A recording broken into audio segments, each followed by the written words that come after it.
Olá, tudo bem? A convidada de hoje é a professora Benedita Delmino, a conhecida carinhosamente como Dona Benê. Ela acaba de reunir as memórias do passado em um livro que pretende lançar no ano que vem, cujo título vai se chamar Eu Vi. A Dona Benê é conhecida aqui na cidade de Sertãozinho por muitos alunos.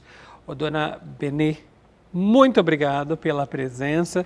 Eu estava ansioso para conversar com a senhora sobre o seu livro. Li que a senhora tem 70 anos, tá gatona. Eu só tenho 70 anos. Só. E aí eu fiquei pensando, o que a senhora viu de tão interessante nessas 7 décadas? Muitas coisas que gravaram, principalmente as que se passam na infância. Entendeu? E como foi sua infância, Dona Benê? Pobre, muito pobre, numa época que a gente não tinha assistencialismo, né? Então, eu costumo falar o seguinte, as pessoas da minha geração e do meu nível socioeconômico não tiveram direito nem de ter dente. Calcula aprender a ler e escrever. E eu fui não sei o que aconteceu. Às vezes eu converso com meu filho e falo assim, filho, eu não sei o que aconteceu, porque eu perdi minha mãe aos 2 anos. Então eu falo assim, eu acho que a minha mãe ficava lá, ela foi enterrada, mas não foi. E eu fico assim, quem será que me ensinou tudo isso? Não sei. Ô, Dona Benê, eu fui ler tua história e eu tinha essa informação, que a senhora perdeu a mãe aos 3 anos, aos 2 anos, e aos 10 o seu pai, né? Isso. E aí eu fiquei me perguntando... Eu posso usar o meu apagador de emoção? Fique à vontade aqui, querida. Eu fiquei me perguntando como que foi a sua infância, né? Assim, quais eram suas referências? E eu sei que você também é de uma família numerosa, com muitos irmãos, é isso? É, uma família numerosa, com muitos irmãos, mas naquela época, todos começavam a trabalhar muito cedo, né? Então eles não ficavam em casa, né? Eles iam trabalhar, então quem ficava em casa?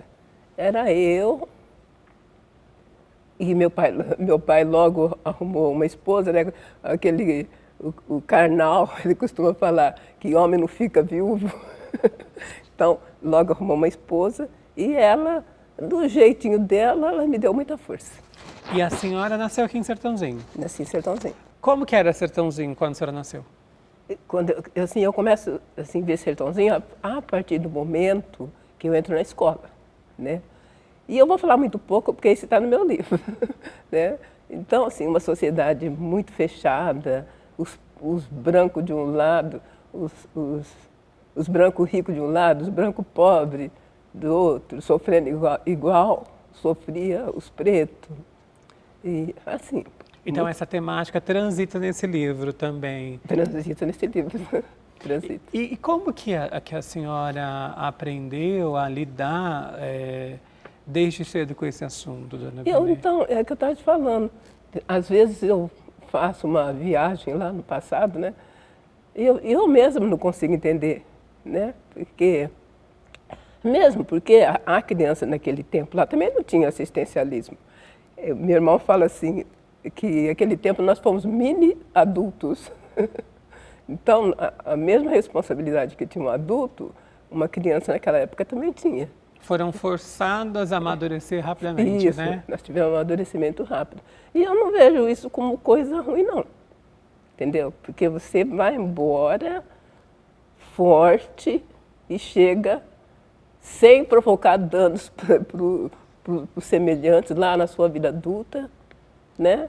Você já praticamente, por exemplo, eu tenho um irmão que ele entrou numa usina para trabalhar e tinha 10 anos. E sempre foi adulto, maduro, né? Então, quando você é forçado a crescer rápido, realmente é um crescimento que só dá positividade na sua vida. Eu li também que a senhora foi trabalhar como babá um pouco, ainda na adolescência? Não, aí eu era criança mesmo. É criança mesmo? 9 anos é criança. E aí a senhora depois foi trabalhar no corte de cana? Eu fui trabalhar no corte de cana. Me conta um pouquinho dessa... Então, de babá eu até gostei, mas ganhava muito pouco. E eu já tinha noção que eu precisava ganhar mais. Que eu queria me vestir. Eu costumo definir que eu sou assim desde os 3 anos. Eu tenho toda essa personalidade, toda essa busca, entendeu? Toda essa maturidade desde a hora que a minha mãe faleceu.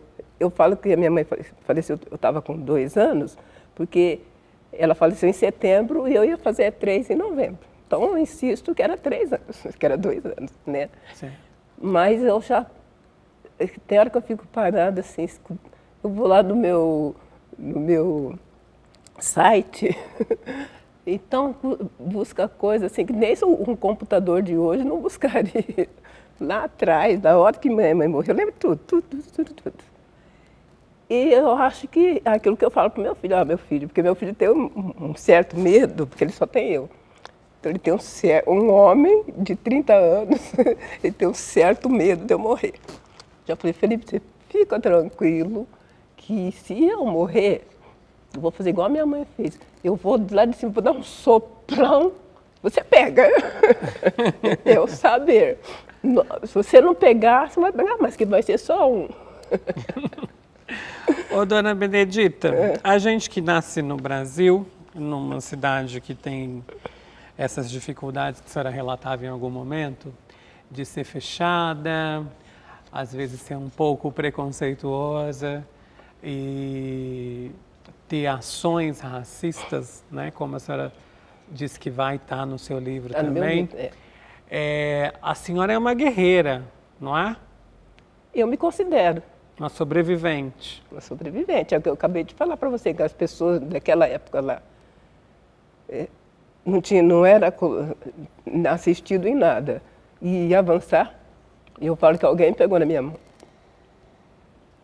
Porque eu avancei. Eu passei pelos meus irmãos, muito pelo contrário, assim, a gente teve uma infância de muita gente na casa, e o meu pai ficou sozinho para cuidar de todo mundo, né? Que era uma prole. Eu tive irmão de toda a idade. Eu tive irmão criança, eu tive irmão adolescente.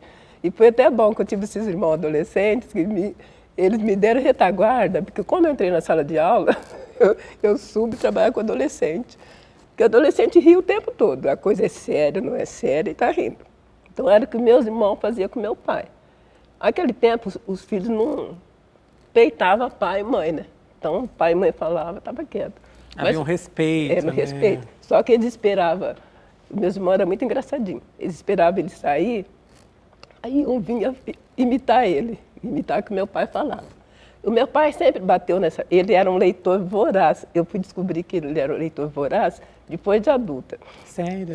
Ele sempre assinava uma revista chamada O Cruzeiro, uma revistinha chamada Seleções High Digest, e tinha lá uma pia daquelas seleções. Eu até tentei procurá-la nas bancas e a gente não encontra mais. Teu pai fazia o quê, dona Benedita? Cortador de cana. A senhora, quando foi trabalhar como cortadora de cana, a senhora tinha 17 anos? 17 anos. A senhora ficou quanto tempo nessa atividade? Eu fiquei o tempo, que aí já está no meu livro, o tempo suficiente para eu juntar dinheiro, porque meu pai falava que eu tinha ouvido de cachorro, eu escutava tudo, entendeu?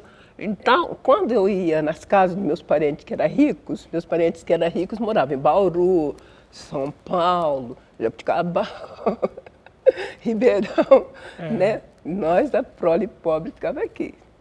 Então, quando eu ia, eu assistia a televisão na casa deles. A televisão tem 70 anos, então eu assistia a televisão na casa deles. Então, lá eu escutava falar em matar o caderneta de poupança Delfim. E eu associei isso tudo, não sei como. Então, quando eu estava com uns 17 anos, eu falei assim, eu vou fazer uma caderneta de poupança para pagar a minha faculdade. Então, eu li essa outra parte na sua história, né? Que a senhora trabalhava e pagava as continhas ali, mas juntava também o dinheirinho, porque a senhora queria fazer já o curso de letras? Eu queria, assim, o curso de letras, o professor, Teve uma patroa minha, que eu trabalhei na casa dela, ela ficou toda empolgada que eu ia fazer, que eu ia estudar, mas ela queria que eu fizesse direito. Ah, Mas direito, como que eu ia fazer direito? Um país que não tem justiça? Eu já tinha essa visão. E eu vou fazer letras, porque eu prometi lá na infância, entendeu? entendi. Na sala de aula eu prometi que eu ia ser professora. Então fiz letras. E aí a senhora fez letras com essa economia que a senhora foi juntando. Deu para pagar 3 anos, acredita? Aquele tempo lá, a caderneta rendia. A senhora fez onde? Eu comecei na Barão de Mauá e depois ela era muito alta por causa da qualidade, né? E aquele tempo as faculdades também eram altas. Aí eu fiquei uns 2 anos. Catava o dinheiro e ia lá pagava, catava o dinheiro e ia lá pagava. Aquele dinheiro lá era só para tirar. Deu para pagar uns 3 anos. Posso fazer uma pergunta que eu acho que todo mundo de casa quer fazer? Como que era a sala de aula dessa época? Na faculdade? É. Só tinha eu de pobre. Só? E preta. E como que era? Os alunos eram amigáveis? Os alunos, eu acredito assim, outro dia eu estava falando para uma amiga minha que essa geração que está dando a mão hoje para desigualdade eram pessoas que nasceram de 50 para cá. Entendeu? Porque, por exemplo, eu tiro pelo rapaz, eu esqueço o nome dele, que é Olivares, eu não sei, eu esqueço o nome dele, o que mudou o 13 de maio para o 20 de novembro. Certo. Né? Ele viu que ali, 13 de maio, foi uma ação política. Né? E o 20 de novembro, o Zumbi de Palmares, foi uma ação que buscou a liberdade dos irmãos com seriedade. Então, assim, eu fiz um cálculo, eu pensei assim, esse povo que hoje engrossa a fila, dizendo não ao preconceito, não à desigualdade, eles nasceram por volta de 55 para cá, entendeu? E a sala de aula que eu frequentei tinha essa turma. Né? Então não foi difícil estudar com eles. E o que a senhora guarda de memória afetiva dessa época, dona Benedita? Muito boa, muito boa. Muito boa. Bons professores? Com os professores, com os colegas, muito boa. E aí eu também descobri que a senhora, no meio do caminho, no meio da faculdade, ficou grávida e nasceu o seu filho. Não, eu parei porque 3 anos, né? Aí eu voltei, ficar sem ele nem beira, mas só que a gente já estava numa época que eu já tinha uma certa escolaridade, e aí eu fui trabalhar numa loja de departamento, lá eu conheci meu ex-marido, entendeu? Aí nós nos casamos. Aqui em Sertãozinho? Não, a minha história, Sertãozinho, começou a acontecer recentemente. Entendi. Eu tenho um irmão que fala assim, que Sertãozinho nasceu depois de 2000. Entendi. Mas a senhora nascida aqui, e aí a senhora foi para várias cidades, então? Então fiz a faculdade em Ribeirão Preto, meus trabalhos sempre foi para fora, sempre fora de Sertãozinho. Entendi. Entendeu? Ô, dona Benê, assim, eu gosto de falar. Eu li também que a senhora fez um concurso, depois de cumprida a etapa aí da faculdade, e passou a ministrar aula numa escola municipal, que é a Dr. Silvio Sarti. E aí eu queria saber como foi a experiência de dar aula. No Silvio Sarti, né, ainda não tinha concursos, ainda não era, os negócios ainda não eram moralizados, entendeu? Certo. Os concursos, eu acredito que os concursos começaram tipo 98, entendeu? A senhora foi convidada, então, para dar então aula? Eu fui porque faltava professor, eu já tinha a possibilidade de lecionar. Ah, então a senhora foi substituir e acabou ficando? Eu já tinha a minha licenciatura, entendeu? Entendi. Então eu podia entrar e ministrar a aula era 5ª série que falava, né? Da 5ª até a 8ª. Tem ideia de quantos alunos passaram Então, meu filho faz essa pergunta para mim. Então eu tive que fazer o cálculo. E chegou essa conta? Eu cheguei a uma conta assim, que eu falei, olha, eu pego 5 salas, por causa de língua portuguesa, a grade é maior, né? É maior. Então eu pego só 5 salas. Eu experimentei dar aula de inglês, eu amei. Só que era 20 salas e eu parei. 20 salas, você já pensou? Que cabeça? Muita gente. Então, eu sempre fiquei com português, que é só 5 salas. Então, 5 salas, cada sala tem 30 alunos. Né? São 150 alunos aí por ano. 150 alunos por ano. E ao longo dessa carreira? Então, aí eu falei para ele multiplicar. Assim, o pote da sua mãe não gosta de raciocínio matemático, não. Qual que é a parte boa de ser professora? Eu gostei, assim, eu achei que a parte boa de ser professora todo dia você está renovando e é um público novo, né? Diferente você trabalhar numa empresa. Você entra numa empresa, tipo assim, eu trabalhei numa loja de departamento. Eu fiquei 5 anos nessa empresa. 5 anos vendo as mesmas caras. E o bom da escola é que você vai rodando esses olhares e nutrindo o sonho de pessoas, eu imagino. Nutrindo o sonho de pessoas. E outra coisa, eu falo assim, que o professor, ele tem a prioridade de ver, principalmente o menino crescer. O menino, assim, sinto muito, viu? Vocês, quando vocês só entram para adolescência, vocês é muito feio. Tudo desengonçado, é muito braço, muita perna, pouco tórax. E só nós, professor, vê isso. Aí, daqui a pouco, quando eles chegam lá para o primeiro ano de ensino médio, em julho está tudo homem, tudo bonito. Vixe, é um fenômeno, né? Então, eu falava para eles, vocês não esquecem que um dia vocês já foram feios. Além do Silvio Sartre, você deu aula também no Balardim. Dei aula no Balardim. Quanto tempo? Olha, no Balardim, eu comecei em 92, fiquei até 2003. 2003 começou a complicar as aulas por aqui, que todo mundo muda para Sertãozinho, todo mundo muda para Sertãozinho. Eu morava ali perto do postinho, ali do Coab 3. Hoje não, hoje eu moro aqui perto da Câmara. Então, eu ficava prestando atenção nas pessoas que iam trabalhar lá. Eu sou muito observadora, nem gosto disso. Eu notava placa de fora dos carros. Os caras põem os carros. Gente, pessoal, depois eles mudaram para Sertãozinho, né? Então, muita gente mudou para Sertãozinho. E aí, a gente foi tendo que sair para fora. Então, até 2003, eu trabalhei no Balardim. Aí, depois, esse pessoal vem prestar concurso aqui em Sertãozinho. Aí vem, enche. A gente não passa, sabe? Porque quando você está na sala de aula, é outro teor. Quando você vai prestar um concurso, você pega que você está acabando a faculdade. Aí você entra para a sala de aula, é o teor de 5ª série, 6ª, 7ª, 8ª. Você distancia do assunto de concurso. Aí você não passa. Entendi. Né?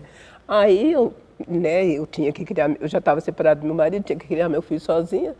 Eu fiz igual o escorpião, joguei nas costas, piniquei para a capital. Mas aí depois eu voltei para cá, nem para cá. Eu comprei uma casa em Ribeirão Preto, eu comprei terreno, fiz a casa, estava lá em Ribeirão Preto, aí sem aula de novo. Aí eu fui para Praia Grande. Aí na Praia Grande eu fiquei de 2005 até 2011. Ou seja, a senhora é quase uma nômade, né? Não, Assim eu tenho amiga que fala para mim que eu sou uma professora interestadual. Que não deixa de ser uma verdade. Eu falei assim para ela, então, quando eu fiquei sabendo que era uma professora interestadual, eu falei assim, então eu vou sair para deputada. Que eu saio sempre para vereadora. Sempre para vereadora. Porque eu também não consigo entender por que eu tenho eu chamo de chamado para ir para a política. Porque a política é complicada, né? A gente que nasceu aqui, que nem fala isso, no barro, para chegar lá é meio difícil, ainda mais mulher, né? Mas eu sinto que é um chamado. Então, eu sempre fico de vereadora. Então, como eles falam assim, que você mesmo está vendo que eu saí em 2003 de Sertãozinho, Balardim, e voltei para o Balardim em 2019. São nada mais, nada menos que... Quase 16 anos 16, aí, né? Por aí. Uau, muita história, né? É. Eu preciso fazer um intervalo. A gente vai para o intervalo e volta já já. Não sai daí.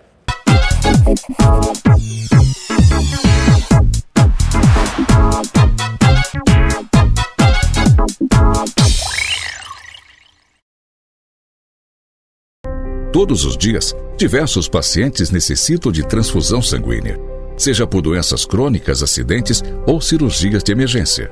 E há também os pacientes internados com Covid, que não raro necessitam de transfusões, devido às complicações da doença. Se você tem a partir de 18 anos e está com boa saúde, procure o Banco de Sangue de Sertãozinho e faça a diferença. Sua doação pode salvar até 4 vidas. Agende seu horário pelo WhatsApp 981690001. Banco de Sangue de Sertãozinho. Compromisso com a vida.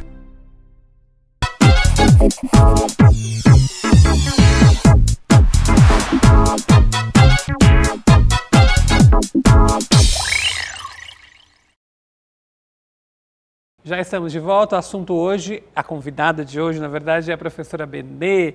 Professora, a senhora estava comentando um pouquinho da sua trajetória. A gente deu uma geral aí. Sei que a senhora foi fazer pós na Espanha, chiquérrimo. Mas agora, para a gente até aproveitar melhor o tempo, eu quero falar do seu livro. Tem previsão de quando ele vai ser lançado? Então, o livro vai... a editora, ela só fala para eu falar a previsão só quando eles me falarem. Ah, está entendi. entendendo? Porque corre o risco de acontecer alguma coisa, Certo. né? Não sair algum dado, ter que fazer uma revisão, entendeu? Então, ano que vem, É em pra algum momento vai sair, Isso, aí a senhora vem aqui e fala pra gente. Tá. Eu fiquei pensando, dona Benedita, e eu sempre falo isso aqui, que escrever é um ato libertador. Como que foi relembrar esses momentos? Então, você sabe o que acontece? Está lá no prefácio. Mas conta um pouquinho para mim assim, aqui. por exemplo, o que me fez eu escrever? Eu sempre escrevi. Por exemplo, na sala de aula, e eu não sei se o seu irmão pegou, mas para falar da gramática, eu criava história. E tinha uma história lá que eu quero ver se eu lanço. Tem esse livro escrito chamado Um Reino Sem Nome, que é da gramática. Certo. Todo mundo lá virou personagem, tá entendendo? Tipo o Monteiro Lobato. Então, eu sempre tive a escrita, sempre foi assim, minha companheira.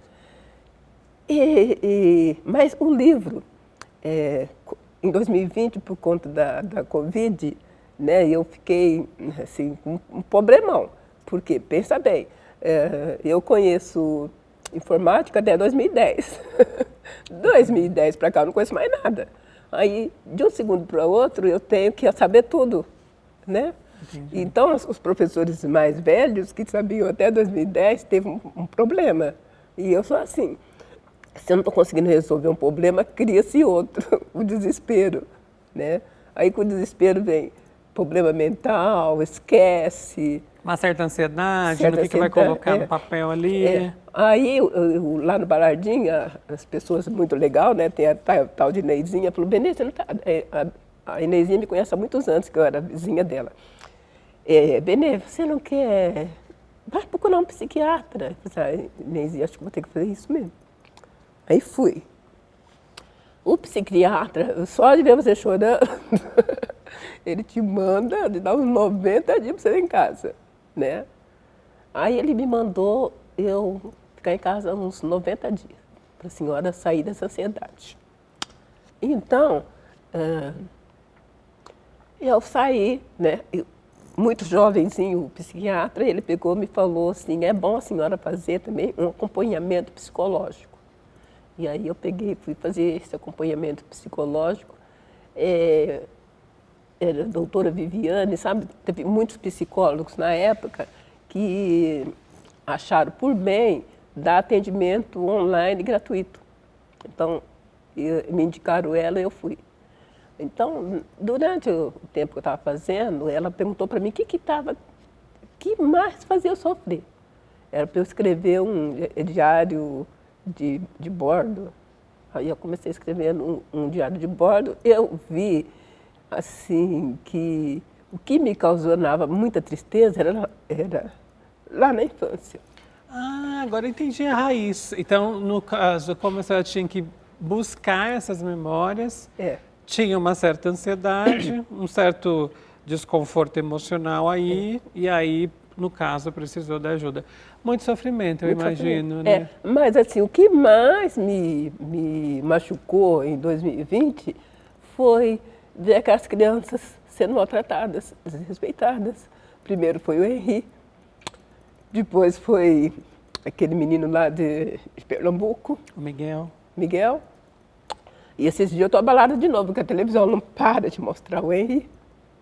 Quando eu vejo ele andando mancando assim... Aí eu falei assim, comecei a escrever.